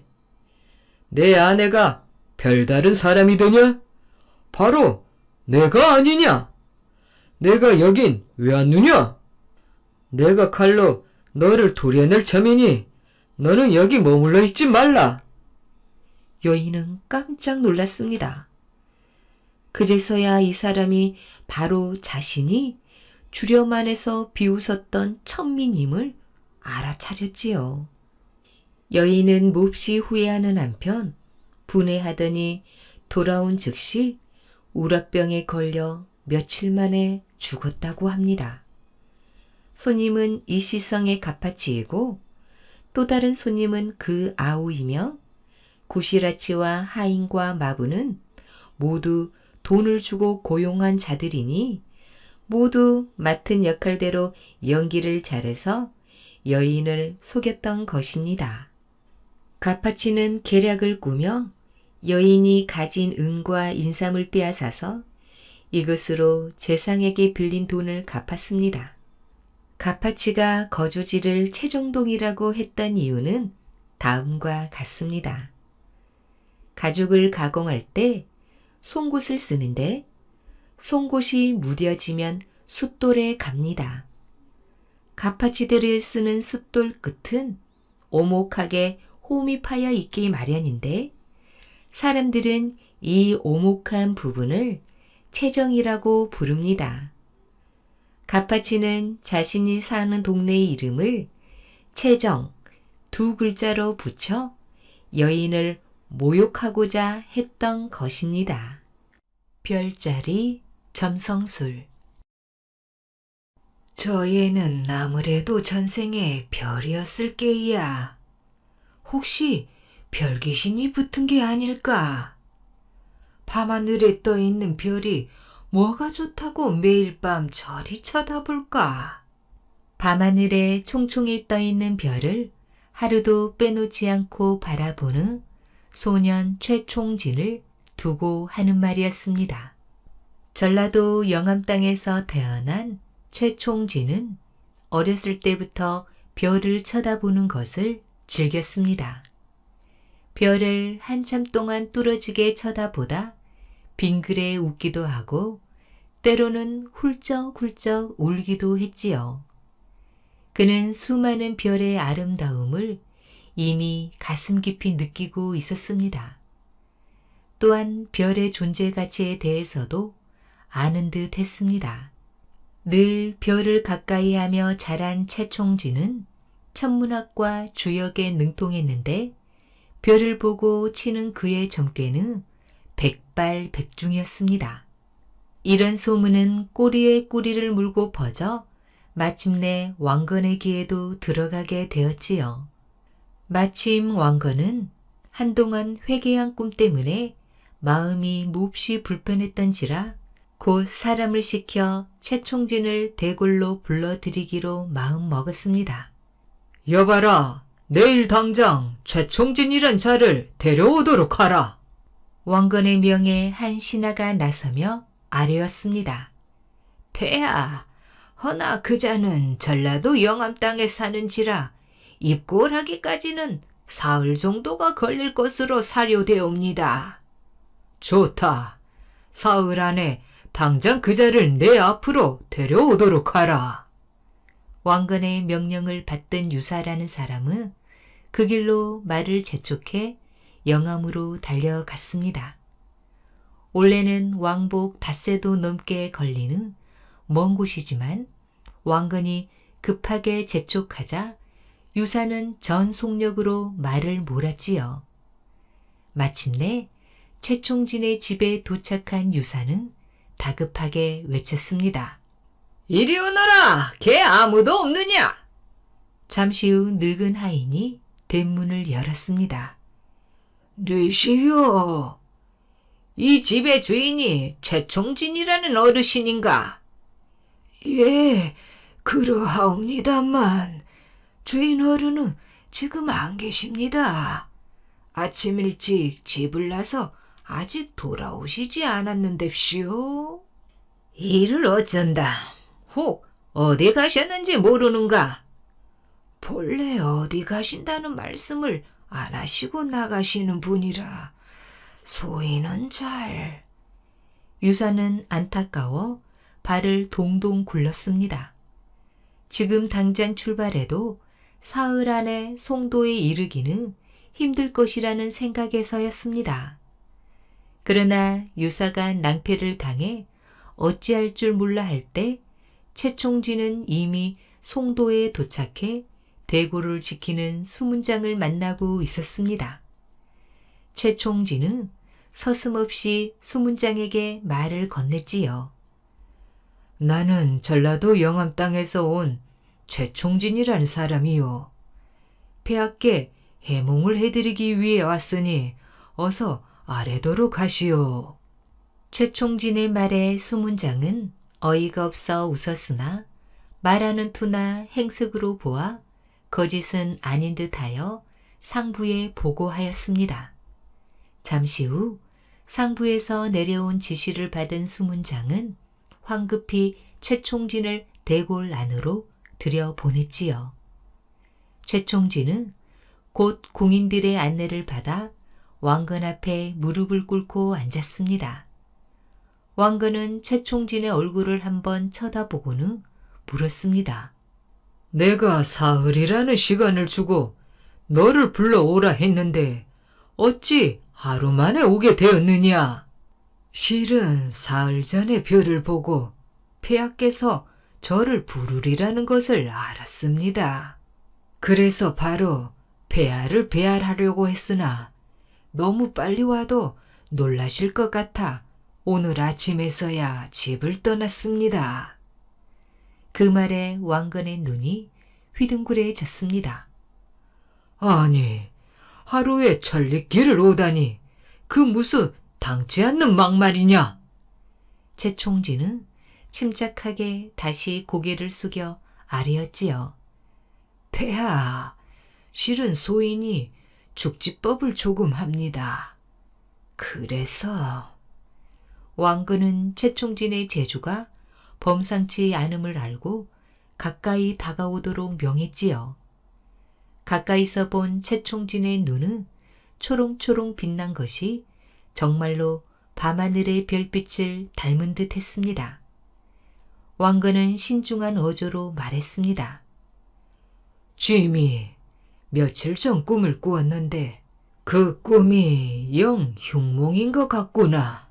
내가 어떤 산중으로 사냥을 나갔는데 어쩌다 보니 내가 사는 이 대골보다도 더 큰 벌집에 들어가게 되었다. 그런 벌집은 생전 처음이었다. 그런데 그 벌집 속의 벌들이 일제히 과인을 향해 근절을 하는 게 아니겠느냐. 짐이 보기에 이 꿈은 아무래도 흉몽인 듯 싶은데 내 생각은 어떠하냐? 짐이 벌집을 쑤셨으니 어찌 벌들이 가만히 있겠느냐? 당연히 무슨 변이 생기거나 전쟁이 날 징조가 아니겠느냐? 왕건의 얘기를 조용히 듣고 난 뒤 최총진은 입을 열었습니다. 폐하, 그 꿈은 아주 좋은 길몽이옵니다. 보통 사람이 벌집을 뒤집어 쓰면 좋지 않으나 폐하께서는 이 나라의 대왕이 아니시옵니까? 그리고 벌들이 일제히 폐하께 근절을 올렸다면 이는 필시 머지않아 폐하께 없어 이 나라를 통일하여 큰 업적을 이루실 것이라는 하늘의 계시가 분명하옵니다. 최총진의 말을 들으며 왕건의 얼굴은 점점 환하게 생기가 돌았습니다. 과연 듣고 보니 그러한지고 내 오늘부터 너를 가까이 두고 정사를 함께 의논하리라. 그런 다음 왕건은 최총진에게 지몽이라는 이름을 하사하고 약속대로 늘 자신의 곁에 두고 조정의 모든 대소사를 함께 의논했습니다. 훗날 최지몽의 해몽대로 왕건은 후 삼국을 통일하여 고려의 태조에 등극할 수 있었고 최총진, 즉 최지몽은 금주 고문이라는 높은 벼슬에 올랐습니다. 태조의 뒤를 이은 해종대에도 최지몽은 역시 일관으로서 별자리와 꿈을 통해 왕실의 기륭이나 나라의 앞길을 예견하는 일을 하였습니다. 그날도 역시 최지몽은 밤하늘을 바라보며 별자리의 움직임을 관찰하고 있었지요. 하늘에는 별들이 서로 다투어 아름다운 빛을 뿜어내고 있었습니다. 매일 밤 보는 별빛이었지만 그 밤 따라 유독 별들은 경쟁이라도 하듯 빛을 발하고 있었지요. 별들의 간격과 위치가 마치 어떤 규칙에 의해 자리한 듯 일정했고 별빛은 마치 시퍼런 물에 반짝이는 구슬들처럼 콕콕 박혀있는 듯 보여 보면 볼수록 아름답기 그지 없었습니다. 최지몽이 별빛에 홀린 듯 넋을 놓고 있을 때 갑자기 유성 하나가 북두칠성 동쪽 끝자락에 위치한 자미성곤 이를 지나가는 것이 보였습니다. 최지몽은 그때까지의 황홀경에서 깨어나 이내 예상치 않는 일이 조정에 일어날 것을 직감했습니다. 다음 날 날이 밝자마자 최지몽은 해종을 아련하고 이렇게 고했지요. 폐하, 소신이 간밤에 천체의 움직임을 읽은 바로는 장차 나라에 큰 변란이 일어날 징조가 보였습니다. 하오니 폐하께서는 어소를 틈틈이 바꾸시는 것이 그 화를 면하시는 길이옵니다. 같은 어소에만 계시면 변을 당하기 쉬우니 자주 어소를 옮기시어 역적들의 음모를 미연에 방지하소서. 해종은 최지몽의 말을 받아들여 그날부터 어소를 한 곳에 정하지 않고 여러 차례 옮겼습니다. 과연 며칠 뒤 해종이 신덕궁에서 침소를 들던 날 평소 해종이 잠을 자던 어소에 자객이 드는 변이 일어났는데 이로 인해 또 한 번 최지몽의 애언은 정확하게 맞아 떨어졌습니다. 그 후 해종이 병으로 승하하고 뒤를 이어 정종이 즉위한 다음에도 최주몽의 출세 가도는 변함이 없었습니다. 그러나 원숭이도 나무에서 떨어지는 날이 있지요. 별자리를 읽으며 평생을 별의 뜻에 따라 살아온 최주몽은 어전 연회에서 정종과 술을 마시다가 술이 얼큰하게 취해 그만 실언을 하고 말았습니다. 그로 인해 그간 쌓았던 공로가 한낱 물거품처럼 사라진 최주몽은 귀양살이는 물론 10년 동안이나 등용되지 못했습니다. 세월이 흘러 경종이 즉위한 후 다시 왕의 부름을 받은 최주몽은 성종대에 이르기까지 점성술을 바탕으로 한 예리한 애언으로 왕의 총애를 받았습니다. 그러나 사람은 기가 있으면 승이 있고 승이 있으면 결이 있는 법, 나이가 들어 노인이 된 최주몽은 병을 얻어 자리에 들어눕게 되었고 급기야 영영 이 세상을 등지고 말았습니다. 평생을 별과 대화하며 산 최주몽은 유성이 사라지듯 조용히 천체 저편으로 사라져 갔습니다. 최주몽이 죽자 성종은 그의 죽음을 슬퍼하며 말 두 필과 시를 써서 애도의 마음을 전했다고 합니다.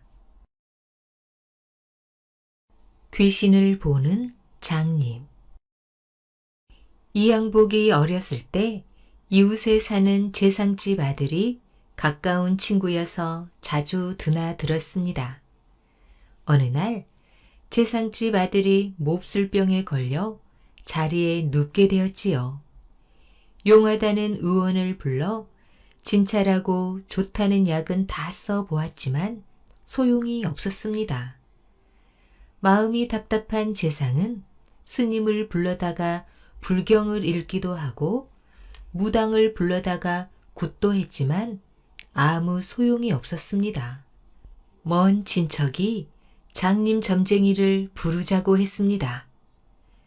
장님 점쟁이가 유명하답니다. 그러니 그분을 모시죠. 그는 장님 점쟁이를 불러서 물었습니다. 장님은 산통을 흔들어 점을 치고 육갑을 짚어보더니 길게 한숨을 쉬었습니다. 휴. 재상은 몸이 화끈 달아서 다급하게 물었지요. 무슨 병이기에 그리 한숨을 쉬는 거냐? 휴, 속 시원하게 말이나 하게. 장님은 한동안 머뭇거리다가 입을 겨우 열었습니다. 금년을 넘기지 못할 것입니다. 뭐라, 무슨 수가 없겠는가? 재상은 걱정이 되어 장님을 붙들고 늘어졌습니다. 있기는 있습니다만 어떻게 해야 한단 말인가? 재상은 장님의 손을 잡고 애걸하였으나 장님은 좀처럼 입을 열지 않았습니다. 죽을 사람을 살린다는 게 얼마나 좋은 일인데 말을 하지 않는가? 모르는 바가 아니오나. 장님이 진땀을 흘리며 손만 비비고 있자 재상은 더욱 몸이 달았습니다. 내 아들을 살리기만 하면 무슨 일이든 다 할 테니 어서 말하게. 어려운 것은 아닙니다만 대개 아드님이 병든 것은 귀신이 노리고 있기 때문입니다. 뭐라, 귀신이 노린다고? 무슨 까닭으로 귀신이 노린단 말인가? 또 어떻게 해야 피할 수 있단 말인가? 피하는 방법을 소인이 말하면 소인의 목숨이 없어지고 말 것입니다. 호호, 그건 또 무슨 말인가? 어서 속 시원히 말해 보게나. 소인이 말하면 귀신은 제 뜻을 이루지 못하는 것을 짐작할 것입니다. 그러면 그 재앙이 제게 올 수밖에요. 아들을 살리려면 애꿎은 장님이 죽을 것이라는 말에 재상은 머리가 아팠습니다. 자기 아들을 살리려고 남을 해치는 일은 할 수 없기 때문이지요. 장님은 산통을 챙겨 돌아가려고 했습니다. 재상의 어려운 부탁이 나오기 전에 집으로 빨리 돌아가려는 생각이었지요. 장님이 자리에서 일어서려는데 방문이 급히 열리더니 여인이 뛰어들어와 장님의 멱살을 잡았습니다. 네, 이놈! 여인의 손에는 시퍼런 은장도가 들려 있었습니다. 이 여인이 바로 환자, 그러니까 재상 아들의 부인이었지요. 환자의 부인은 은장도를 장님의 목에 대고 호령했습니다. 뜻밖의 벌어진 일이라 재상은 멍하니 바라보았지요. 문 밖에서 다 들었다. 너는 사람을 구하는 걸 알고 있으면서 말하지 않으니 괘씸하다. 내가 장님이라도 내 손에 쥐어진 이 칼을 느낄 것이다. 부인이 호령을 하자 장님은 부들부들 떨었습니다. 부인은 칼을 쥔 채 말했지요. 이 칼로 너 죽고 나 죽자. 너는 죽을 사람이 살아나는 방법을 알면서 구하려 하지 않았으니 마땅히 죽어야 한다. 이 칼로 너를 죽인 뒤에 나도 죽으려고 한다. 장님의 얼굴은 흙빛이 되어 부들부들 떨었습니다. 잠깐만. 무슨 할 말이 더 있더냐? 소인은 이래도 죽고 저래도 죽기는 마찬가지입니다. 말을 안 하면 소인도 죽고 대개 바깥 어른도 돌아가실 것이요. 말을 하면 소인만 죽고 대개 바깥 어른은 살 것입니다. 그러니 두 목숨 죽는 이보다 한 목숨 죽는 것이 나을 게 아닙니까? 그래서 부인은 장님의 멱살을 여전히 놓지 않았습니다. 대개 바깥 어른을 이 항복 도련님과 같이 있게 하시면 애군을 면할 수 있을 것입니다. 대개 바깥 어른을 노리고 있는 귀신은 감히 이 항복 도련님을 노리지 못할 것이니 그리하면 피할 수 있습니다. 말을 마친 장님은 식은땀을 흘리며 기절하여 쓰러졌습니다. 부인도 지쳐서 은장도를 놓고 가쁜 숨을 몰아 쉬었지요.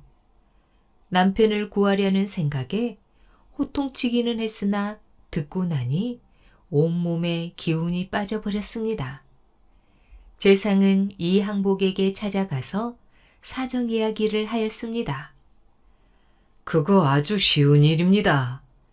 이 항복은 자신있게 대답했지요. 그는 병저와는 가까운 친구인 데다가 용기가 있어 조금도 겁내지 않았습니다. 고맙네. 이 항복이 아들의 친구지만 재상은 고개 숙여 고마웠습니다. 이날부터 이 항복은 병자와 같은 방에서 지냈지요. 낮에는 책을 보고 밤에는 나란히 누워 잤습니다. 이렇게 하루하루를 지내다가 장님 말대로 위험하다던 그날이 다가왔습니다. 온 식구들은 잠을 이루지 못하고 조마조마하였습니다. 삼경이 되자 갑자기 음산한 바람이 불어왔지요. 바람은 방문 사이로 들어와 등장불이 깜빡깜빡 꺼질 것만 같았습니다. 갑자기 방 안 기퉁에서 칼을 든 귀신이 나타났지요.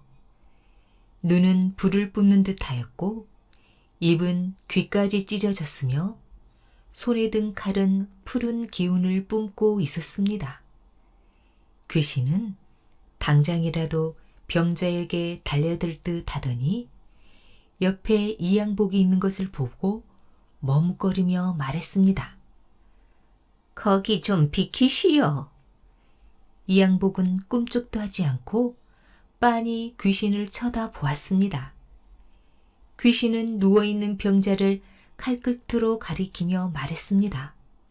나는 이놈과 전생의 큰 원수가 되어 지금 죽이러 온 것이니 저자를 나에게 내주시오. 만일 내 말을 듣지 않으면 당신까지 죽이겠소. 맘대로 하구려. 이양복은 겁내지 않고 병자 옆을 떠나지 않았습니다. 귀신은 어떻게 할 수 없자 서성거렸지요. 그러는 동안 시간이 지났습니다. 새벽이 가까워지자 다급해진 귀신이 분하다며 이를 갈았습니다. 내가 이 양복에게 가까이 할 수 없다는 것을 누가 가르쳐 주었지? 아마 점을 좀 친다는 장님 녀석일 게야. 그놈이 아니면 신통하게 알아낼 자가 없지. 그놈을 그냥 둘 수 없다.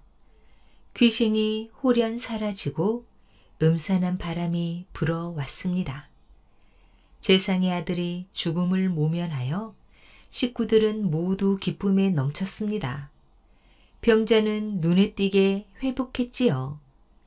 바로 이날 장님 전쟁이 집에서 정갈이 왔는데 장님이 죽었다는 것이었습니다. 재상은 장님을 후하게 장사 지내 주었습니다. 특히 재상의 며느리인 그 부인은 일생 동안 장님의 자손들을 잘 돌봐주었다고 합니다. 궁녀의 아들로 태어난 스님. 어느 겨울날이었습니다. 한 여인이 5살쯤 되어 보이는 사내 아이를 데리고 눈 쌓인 산길을 따라 올라갔습니다. 사내 아이는 추운 날씨에도 투덜대지 않고 잘 따라왔지요. 한참을 올라온 두 사람은 인적이 드문 절 앞에서 걸음을 멈추고 눈을 쓸고 있는 스님에게 말했습니다. 저 큰 스님 계신가요? 실례하지만 누신지요? 저는 왕비마마를 모시고 있는 궁녀 고동령이라고 합니다.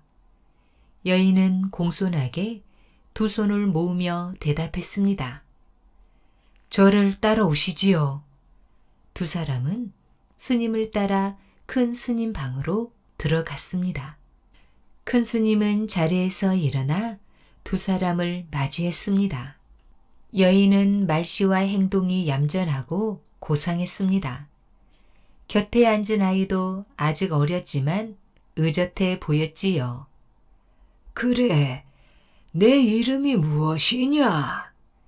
큰 스님이 사내 아이에게 물었습니다. 제 이름은 무코자이고 올해 5살입니다. 여기 이분은 제 어머니이십니다. 아이는 또랑또랑 목소리로 대답했지요. 허허, 아주 야무진 녀석이구나. 절에는 무슨 일로 온 게지? 예, 큰 스님께 가르침을 받기 위해서 왔습니다. 나에게 가르침을 받아 무엇이 되려 하느냐? 저도 큰 스님처럼 훌륭한 스님이 되고 싶습니다. 제 어머니는 부처님이 태어나신 4월 8일에 해와 달이 품 안에 들어오는 꿈을 꾸고 저를 가지셨다고 합니다. 그러니 저는 반드시 훌륭한 스님이 될 것입니다. 스님은 껄껄 웃으며 여인에게 물었습니다. 부인, 아이의 말이 모두 사실입니까? 그렇습니다. 큰 스님께서 부디 이 아이를 거두어 주시기 바랍니다. 큰 스님은 웃음을 멈추고 아이의 두 눈을 보며 말했습니다. 내 이름이 무코자라 했느냐? 오늘부터 나와 함께 이 절에서 지내자꾸나. 여인이 자기의 아이를 절에 맡기는 데에는 분명 속사정이 있는 것 같았지만 스님은 더 이상 묻지 않았습니다. 그저 여인과 아이를 번갈아 보며 고개만 끄덕일 뿐이었지요. 무코자는 큰 스님 밑에서 열심히 부처님의 가르침을 공부했습니다. 16살이 되어서는 사람들 앞에서 직접 예불을 올릴 만큼 나무랄 데 없는 스님으로 자랐지요. 하루는 예불을 마치고 법당을 나오는데 한 여인이 무코자에게 다가와 두 손을 모으며 인사했습니다. 스님, 저를 모르시겠습니까? 누신지? 저는 대굴에서 왕비마마를 모시고 있는 궁녀 고동령이라고 합니다. 그제서야 무코자는 그 여인이 자기의 어머님을 알아차렸습니다. 11년 전 어린 나이에 헤어졌던 어머니를 이제서야 만난 거지요. 어머니를 본 무코자는 가슴이 뛰었습니다. 그동안 잘 지내셨습니까? 예, 스님도 그동안 불법 공부를 많이 하신 것 같군요. 고동령은 무코자에게 지금껏 감춰두었던 이야기를 해 주었습니다. 스님의 아버지는 아굴마라고 하는 위나라 사신입니다. 그분이 고구려에 오셨을 때 그분과 저는 사랑에 빠지게 되었고 스님을 낳았지요. 하지만 궁녀는 다른 남자와 혼인을 할 수 없었기에 어쩔 수 없이 스님을 이 절에 맡겼던 겁니다. 고동령의 이야기를 다 들은 무코자는 마음이 아팠습니다. 아, 이제서야 아버지를 알게 되었구나. 그런데 왜 이제 와서 그런 말씀을 하시는지 알 수가 없습니다. 고동령이 낮은 목소리로 말했습니다. 스님은 이제 중국으로 건너가 불법을 더 깊이 공부하고 오셔야 합니다. 아버지를 찾아가면 도움을 주실 것입니다. 얼마 후 무코자는 중국 위나라로 떠났습니다. 그리고 고동령의 말대로 아굴마를 찾았지요. 아굴마는 위나라의 높은 벼슬에 올라 그곳의 가족과 함께 행복하게 살고 있었습니다. 저는 고구려에서 온 무코자라고 합니다. 고동령이라는 고구려 궁녀의 소개로 찾아왔습니다. 고동령이란 이름을 들은 아굴마가 깜짝 놀라며 물었습니다. 그분은 잘 지내고 계십니까? 아굴마는 고동령과 나누었던 사랑을 좋은 추억으로 마음속에 간직하고 있었습니다. 하지만 고동령이 자기의 아이를 낳았다는 사실은 몰랐지요. 예, 건강하게 잘 지내고 계십니다. 아굴마님을 찾아가면 불법 공부를 하는데 도움이 될 훌륭한 스승을 만나게 해 주실 거라고 하셨습니다. 무코자는 아버지라고 부르고 싶은 마음을 애써 참으며 말했습니다. 그분의 부탁이라면 당연히 들어드려야지요. 부디 불법 공부에 전념하셔서 훌륭한 스님이 되십시오. 아굴마는 무코자를 현창 화상에게 데려갔습니다. 현창 화상은 무코자에게 아도라는 새로운 이름을 지어 주었습니다. 아도 스님은 3년 동안 위나라에 머물며 현창 화상에게 가르침을 받았지요. 불법 공부가 끝나고 고구려로 돌아온 아도 스님은 고동령을 찾아갔습니다. 그동안 편안히 지내셨습니까? 저보다 스님께서 공부하시느라 고생이 많으셨겠지요. 고동령은 무사히 돌아온 아도 스님이 무척 반가웠지만 기쁜 마음을 겉으로 드러내지 않았습니다. 아도 스님이 해야 할 공부가 아직 더 남아 있었거든요. 이제 스님은 신라로 건너가셔야 합니다. 아도 스님은 깜짝 놀랐습니다. 고구려와 신라는 서로 팽팽하게 맞섰기 때문에 신라로 가는 건 목숨을 걸어야 하는 매우 위험한 일이었거든요. 하지만 고동령은 침착하게 말했습니다. 신라에는 절을 지키에 좋은 곳이 7군데나 있습니다. 그곳에 절을 세우고 신라 사람들에게 부처님의 가르침을 널리 전하는 것이 스님이 해야 할 일입니다. 부처님의 가르침을 전하기 위한 것이라 해도 신라로 가는 건 매우 어려운 일이었습니다. 하지만 아도 스님은 용기를 내서 신라로 건너갔지요. 신라 옷으로 차려입은 아도 스님은 작은 마을로 들어섰습니다. 그러고는 어느 집 앞에서 주인을 불렀습니다. 주인장 계십니까? 무슨 일로 저희 집에 찾아오셨는지요? 먼 길을 가던 중에 잠시 쉴 곳을 찾고 있습니다. 일을 거들어 드릴 테니 며칠만 묵어가게 해 주십시오. 마침 잘 됐군요. 그렇지 않아도 일손이 모자라던 참인데 들어오시지요. 집주인은 모래라는 사람이었습니다. 아도 스님은 모래의 집에 머물며 농사일을 도와주었지요. 모래도 아도 스님을 정성껏 대접했습니다. 시간이 흘러 모래와 친해진 아도 스님은 자기가 누구인지 솔직히 말했습니다. 제 이름은 아도입니다. 고구려 승려로 부처님의 가르침을 전하러 신라로 왔으니 제발 저를 내치지 말아 주십시오.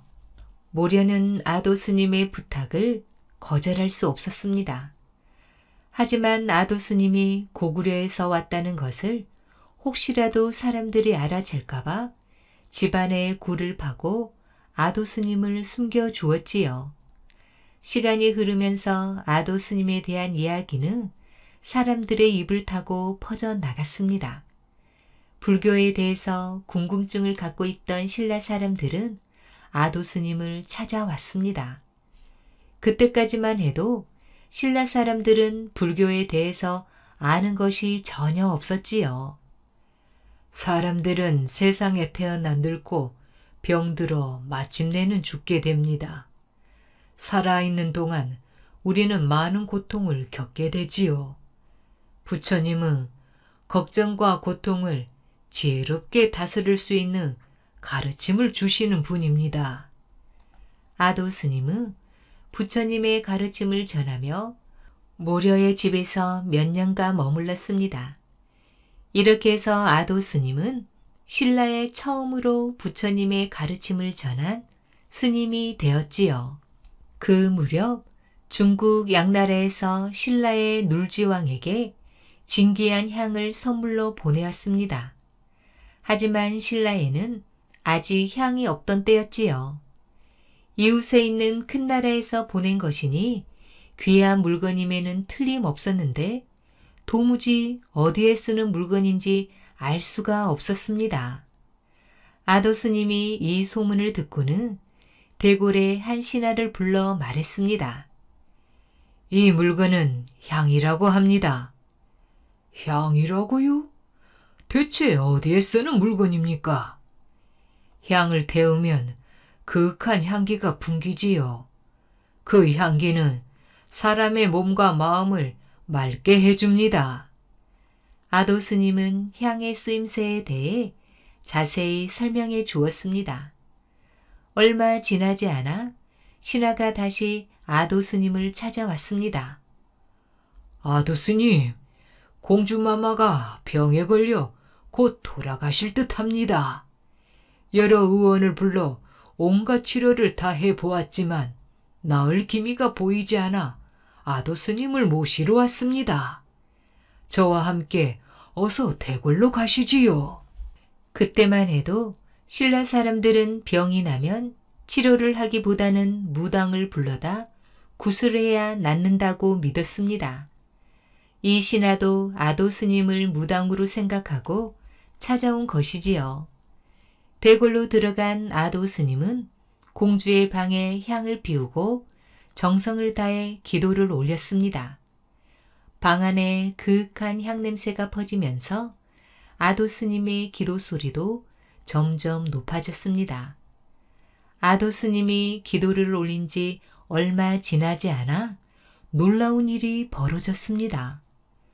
공주가 스르르 눈을 뜨면서 정신을 차렸던 것이지요. 고맙소. 그대 덕분에 공주의 병이 나았소. 감사의 뜻으로 그대의 소원을 들어주겠소. 눌지왕은 기뻐하며 아도 스님에게 소원을 물었습니다. 신라에 절을 세워 불교를 널리 전하고 싶습니다. 눌지왕은 아도 스님의 소원을 들어주었습니다.